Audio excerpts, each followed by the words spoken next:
Imaginez les exactes mêmes vidéos courtes que vous regardez chaque jour, mais sur une page web ou pour voir la suivante, vous devez cliquer sur un bouton page suivante. Honnêtement, combien de temps est-ce que vous tiendrez? 5 minutes? 10? Les données montrent que vous décrocheriez presque immédiatement. Pourtant, les vidéos n'ont pas changé. Ce qui a changé, c'est un choix de design invisible, né en 2005. La suppression du signal d'arrêt. Ce clic qui a l'air ringard était en fait une friction nécessaire, une microseconde où votre cerveau reprend les commandes. Sans lui, le défilement devient l'état par défaut. Ce n'est pas vous qui manquez de volonté, c'est l'interface qui est construite pour éliminer votre libre arbitre. Une modification technique si puissante qu'elle parvient même à déformer notre perception de temps. Reprenons ce moment, tu scrolles, et au bout d'un moment, tu te rends compte d'un truc gênant. Ça ne t'amuse même plus.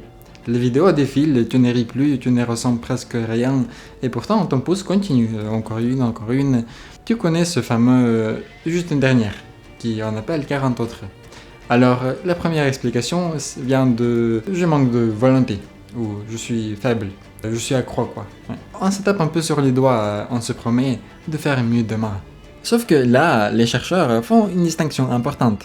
Ce qui compte, ce n'est pas vraiment le nombre d'heures que tu passes. Le vrai signal, c'est autre chose. C'est la sensation de ne plus décider, de ne plus être aux commandes. Et ça porte un nom. Les scientifiques parlent d'usage problématique, à ne pas confondre avec beaucoup de temps d'écran. Tu peux passer 1 heure sur ton téléphone en te sentant très bien, et tu peux passer 20 minutes à scroller en te sentant complètement vide. La différence, elle est là. Comment tu reconnais cet usage problématique? C'est quand tu reviens alors que tu le regrettes. Quand tu perds complètement la notion du temps. Quand décrocher devient bizarrement difficile. Quand ça empiète sur ton sommeil, ton humeur, tes relations, bref, quand tu as l'impression que c'est l'appli qui te tient, et pas l'inverse. Et là, deux choses. D'abord, non, ce n'est pas juste toi qui es faible. Dans une grande enquête, presque un ado sur deux dit avoir déjà essayé de réduire son temps sur les réseaux. Presque 1 sur 2. C'est pas un défaut personnel, c'est une expérience partagée. Et surtout une expérience construite. Quelqu'un l'a conçue comme ça. Ensuite, si c'est pas le plaisir qui te retient, alors c'est quoi? Qu'est-ce qui te garde scotché à un truc qui ne te fait même plus de plaisir? Et si je te disais que ce geste, censé te détendre, fait précisément l'inverse, et qu'on l'a mesuré? Reviens à la raison pour laquelle tu ouvres l'appli au départ. Souvent, c'est simple, tu t'ennuies. Tu as 5 minutes à tuer un petit creux. Et scroller, ça paraît être une remède parfaite. L'ennui d'un côté, le flux des vidéos de l'autre. Logique, je m'ennuie, je scrolle, je m'ennuie moins. Sauf que c'est exactement l'inverse qui se passe. Des chercheurs ont montré toute une série d'expériences là-dessus. 7 au total, avec plus de 1200 participants. Et le résultat est franchement contre-intuitif. Sauter sans arrêt d'une vidéo à l'autre, accélérer et zapper, ça peut carrément augmenter ton ennui. Pas le calmer, l'aggraver. Comment c'est possible? Et pour comprendre, il faut d'abord voir ce que c'est vraiment, l'ennui. On croit que s'ennuyer, c'est pas assez de fun. Genre, il me manque du divertissement. Je vais en chercher. Mais en réalité, l'ennui, c'est plutôt un écart entre l'engagement que tu cherches et celui que tu obtiens vraiment. Et quand les deux collent, tu es absorbé. Le temps passe tout seul. Et quand il y a un trou entre les deux, tu t'ennuies. Et c'est là que le zapping te trahit. Imagine un buffet à volonté. Quand tu as super faim, tu prends une bouchée de chaque plat. Tu passes au suivant, encore une bouchée, encore un plat. Tu manges énormément. Mais à aucun moment tu ne laisses un plat le temps de te rassasier. Résultat, tu repars le ventre plein. Et bizarrement, toujours pas satisfait. Le scroll, c'est pareil. À chaque swipe, tu casses l'immersion, juste avant qu'elle devienne satisfaisante. Tu goûtes tout, tu savoures rien. Du coup, l'écart ne se referme jamais. Et plus tu swipes vite pour le combler, plus tu le creuses. Donc, on peut fermer la première question. Est-ce que scroller ça me détend et séduit mon ennui? Eh bien non. Souvent, c'est à l'inverse. Et on l'a mesuré. Le confort immédiat, ce petit plaisir facile à chaque vidéo et la satisfaction réelle, ce sont deux choses différentes. Et la première peut bouffer la seconde. Ce qui laisse une question vraiment dérangeante. Si ce comportement nous desserte à ce point, pourquoi est-ce que notre cerveau continue de nous y pousser? Mais avant ça, On tient peut-être notre coupable, non? Ce serait donc la vidéo de 20 secondes, ce format ultra court qui nous capte en boucle. C'est là que tout le monde se trompe. On y est. Le coupable, ça doit être ça. Ces vidéos de 20 secondes montées au cordeau pour t'accrocher. Le format lui-même qui te grille le cerveau. C'est l'histoire qu'on entend partout. Le problème, c'est qu'elle est fausse. En tout cas, elle vise à côté. Revenons au début de la vidéo. Fais l'expérience mentale une seconde. Prends exactement les mêmes vidéos courtes. Mais cette fois, mets-les sur une page pour voir la suivante. Tu dois cliquer sur un bouton page suivante. Honnêtement, tu tiendrais combien de temps? 5 minutes? 10? Tu décrocherais bien plus vite. Les vidéos n'ont pas changé. Ce qui a changé, c'est ce qu'il y a autour. Et c'est ça, le vrai levier. Pas le clip, le flou. Et ce flux, c'est 4 ingrédients qui marchent ensemble. 1. La recommandation personnalisée. L'appli apprend ce qui te retient. TikTok le dit lui-même. Ton fil dépend de ce que tu regardes, ce que tu likes et ce que tu partages. 2. Le scroll infini, qui charge du contenu sans fin. 3. L'autoplay. Les vidéos suivantes qui démarrent tout de suite, sans que tu fasses quoi que ce soit. 4. Une friction quasi nulle. Passer à la suivante ne te coûte rien. Un coup de pouce. Et le plus malin là-dedans, c'est ce que les chercheurs appellent la disparition du signal d'arrêt. Revenons à ce bouton page suivante. Ce clic, il avait l'air ringard, mais c'était un minuscule frein. Une microseconde où tu décidais, est-ce que je continue?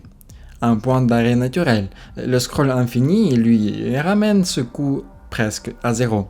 Plus de boutons, plus de pages, plus de questions. Le défilement, c'est devenu l'état par défaut. Comme un tapis roulant qui ne s'arrête jamais. Pour t'arrêter, ce n'est plus à toi de décider de continuer, c'est à toi de décider d'arrêter.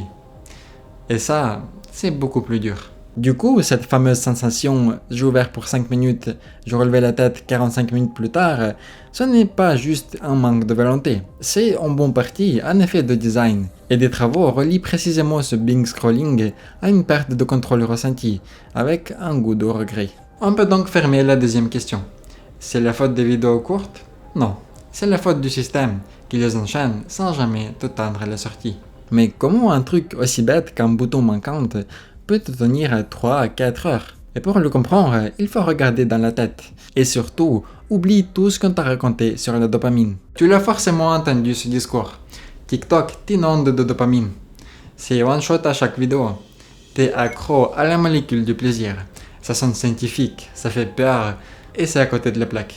D'abord, la dopamine, ce n'est pas vraiment la molécule du plaisir qu'on t'injecterait en douce. La façon dont les neuroscientifiques la décrivent est plus subtile et beaucoup moins vendeuse. Les neurones à dopamine envoient surtout un signal qu'on appelle l'erreur de prédiction de récompense. La prédiction, il mesure l'écart entre ce que tu attends et ce que tu as vraiment eu.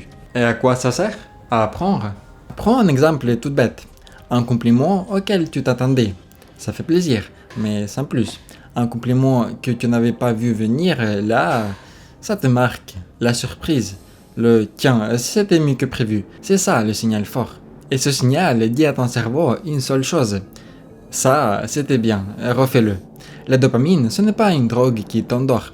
C'est plutôt un prof qui t'apprend ce qui vaut le coup d'être recherché à nouveau.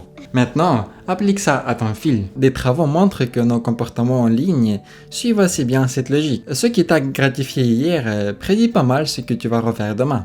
Ton cerveau apprend tout simplement à revenir. Et il y a un ingrédient qui rend ça redoutable. La récompense est imprévisible. La plupart des vidéos sont moyennes, mais de temps en temps, tu ne sais jamais quand, il y en a une qui est géniale. Et ce peut-être que la prochaine sera la bonne, c'est exactement ce qui fixe le geste. Tu ne scrolles pas parce que chaque vidéo est top. Tu scrolles à cause de celle rare qui pourrait l'être. Donc on peut fermer cette question-là aussi. C'est un shoot chimique qui pirate notre cerveau? Non, c'est de l'apprentissage. C'est un apprentissage le plus normal, mais qui est exploité. Et au passage, c'est rassurant et inquiétant à la fois. Ton cerveau n'est pas cassé, il n'est pas drogué, il fait juste son boulot, un peu trop bien. Le souci, c'est que ces routines parfaitement saines sont parfaitement utilisées contre toi. Et ça, c'est plus sérieux qu'une histoire de drogue. Une drogue, tu peux la nommer, tu peux la pointer du doigt, Un mécanisme normal qu'on exploite, tu ne le vois même pas. D'où la question logique. Si mon cerveau ne fait qu'apprendre normalement, où est vraiment le problème? Sauf que cette exploitation a un effet secondaire bizarre. Elle ne te prend pas seulement ton temps, elle déforme la façon dont tu le ressens. Je te dis que ce système déforme ta perception du temps. Voyons ça concrètement, parce que là, on l'a vraiment mesuré. Une étude prend deux groupes. Le premier passe 15 minutes sur TikTok. Le second lit pendant 15 minutes. Exactement la même durée, chrono en main. Et puis, on leur demande, à ton avis, combien de temps ça a duré? Le groupe lecture estime plutôt bien. Le groupe TikTok, lui, surestime. Il a l'impression que c'était plus long que ça. Et détail qui pique, plus les gens utilisent ces vidéos au quotidien, plus la distorsion est forte. Alors oui, c'est encore peu d'études, mais le résultat est parlant. Il ferme une question qu'on posait. Est-ce que scroller change vraiment quelque chose en moi? Réponse, au minimum, ta façon de percevoir le temps. Et ça, ce n'est pas une impression, c'est mesuré. Maintenant, prends un peu de hauteur, parce que ce fameux point d'arrêt qui disparaît, ça ne date pas que de TikTok. Pas du tout. Le scroll infini a été inventé en 2005. Pas pour t'hypnotiser, pour la recherche d'images de MSN, le moteur de Microsoft. D'après son créateur, Williams, l'idée était purement pratique. Éviter de cliquer sans arrêt sur page suivante. Sympa l'attention. Sauf que cette petite commodité avait un effet secondaire. Elle retirait un frein naturel.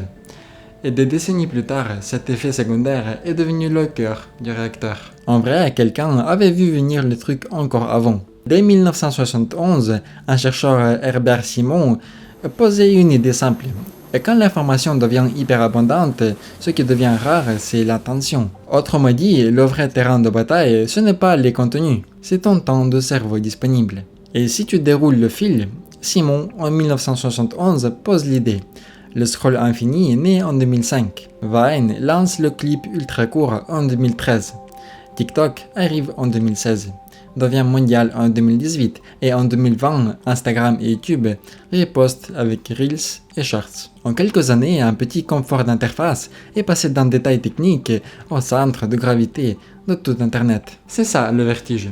Une décision anodine prise par quelques ingénieurs pour gagner un clic, multiplié par plus d'1 million de personnes, c'est ce que TikTok revendique, finit par devenir un fait de société.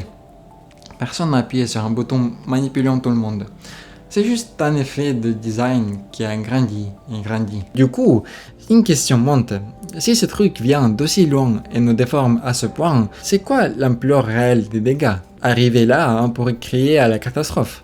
Sauf que la science, elle, est beaucoup plus prudente. Et c'est justement ça qui rend le sujet sérieux. Alors la grande question qui détrotte peut-être, c'est est-ce que je suis en train de détruire mon cerveau? Soyons honnêtes, 2 minutes. Pas de panique, pas de déni, juste ce que disent vraiment les études. Et là, surprise, c'est beaucoup plus nuancé que les grosses titres.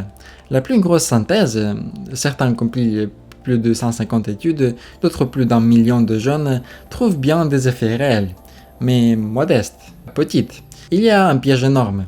La plupart mesurent les réseaux sociaux en bloc. Pas TikTok, pas Reels, pas Shorts en particulier. L'une d'elles précise même qu'aucune étude incluse n'est portée sur une plateforme précise et qu'aucune ne prouve un lien de cause à effet. Donc dire TikTok fait ça, c'est déjà trop simple. Et ce fameux TikTok brun, ce n'est pas un diagnostic médical, c'est un mot d'internet.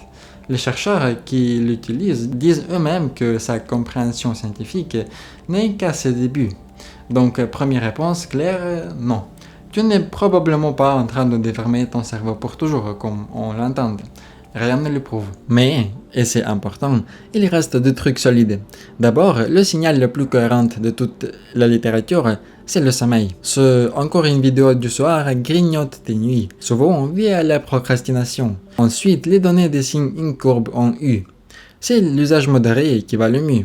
Ni l'excès, ni forcément l'abstinence totale. Le tout ou rien est un mauvais conseil. Parce que oui, il y a aussi des bénéfices réels. Se sentir connecté aux autres, créer, trouver du soutien, et le format court peut être une vraie porte d'entrée. En France, un créateur comme Ingo Decrypt touche plus d'un moins 35 ans sur 5 avec de l'info. Du coup, la question logique. Si les effets sur le cerveau sont modestes, pourquoi continuer à s'en soucier? Justement, c'est précisément parce que l'effet direct est modeste que le vrai sujet n'est pas ta volonté, mais le design. Le problème, ce n'est pas les vidéos de 20 secondes, et ce n'est pas non plus toi, ta soi-disant faiblesse. Le problème, c'est un système qui fait trois choses en même temps. Il apprend tes préférences, il supprime tes points d'arrêt, c'est tout. Mais c'est énorme. Et tu sais quoi? Ce n'est pas juste mon interprétation. La meilleure preuve que ce cadrage tient, c'est que la loi a changé de cible. L'Europe ne s'attaque plus seulement au contenu. Début 2026, elle a visé directement le design lui-même, le scroll infini, l'autoplay, les notifications à répétition, la reco. La régulation a compris que le vrai sujet, ce n'est pas seulement ce que tu regardes, mais la machine qui t'empêche de t'arrêter. Du coup, la fameuse dopamine détox, c'est surtout un mot à la mode. On n'éteint pas sa dopamine, ça n'a pas de sens. Le vrai levier, c'est de remettre des points d'arrêt. Coupe l'autoplay, de fixer une fin, de remettre une petite friction, un mini bouton page suivante à toi. Avant de juger ta volonté, regarde l'architecture de l'appli. Ne confonde pas le confort immédiat et la vraie satisfaction, ni la découverte rapide et l'apprentissage qui dure. Les remèdes, ce n'est pas la honte, c'est juste de te redonner un point d'arrêt. Reviens à la personne du début, celle qui ouvrait l'appli fatiguée et la refermait encore plus vide. Cette sensation de vide, maintenant tu sais la nommer. Ce n'est pas une fatalité, ni un défaut chez toi, c'est un effet de design, et un effet qu'on peut nommer. C'est un effet qu'on peut désamorcer. Le tapis roulant ne s'arrête pas tout seul, mais toi, tu peux choisir où poser le pied. Et comme toujours, entraîne ton cerveau, et à la prochaine.